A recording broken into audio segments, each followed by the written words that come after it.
U kalkulat li sas-sena 2050 l-ammont ta' persuni ta' 65 sena l fuq se jirdoppja l-total ta' 30% tal-popolazzjoni totali ta' pajjiżna.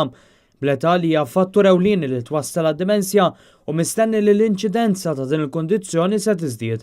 Illum il-ġurnata f'pajjiżna huwa kkalkulat li hawn ma' 6,000 persuna li jbatu mill-kundizzjoni tad-dimensja.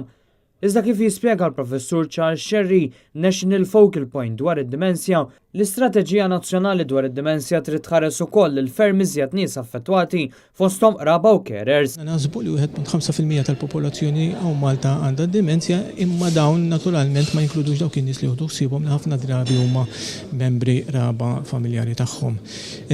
Meta żżid dawn in-nies naturalment il-persentaġġ jikber ħafna iktar għax aħna naħsbu li għal kull persuna bid-dimensja dejjem għandek żewġ persuni tlieta xi kultant anki erba' li qed imissu ma' dan il-fenomenu direttament. Għal dan il-għan taħt it-tmexxija tal-professur Sherry ġie ffurmat grupp li jinkludi wkoll il-professur David Mamo kif ukoll Dr. Anthony Sherry u Dr. Christian Bort Xwiereb, Patrick Vella, Alex Gobi u Daniel Grima. L-anta dan il-komitat huwa dak li jixpruna u janalizza s-sitwazzjoni li qegħdin fiha bħalissa, jara wkoll x'inhuma sitwazzjonijiet li jistgħu jiżviluppaw fil-futur u għalhekk joħroġ b'numru ta' prioritajiet biex bekk l-awtoritajiet tagħna jkunu f'pożizzjoni aħjar li jkunu jistgħu jieħdu deċiżjonijiet fl-aħjar interess ta' dawn in-nies.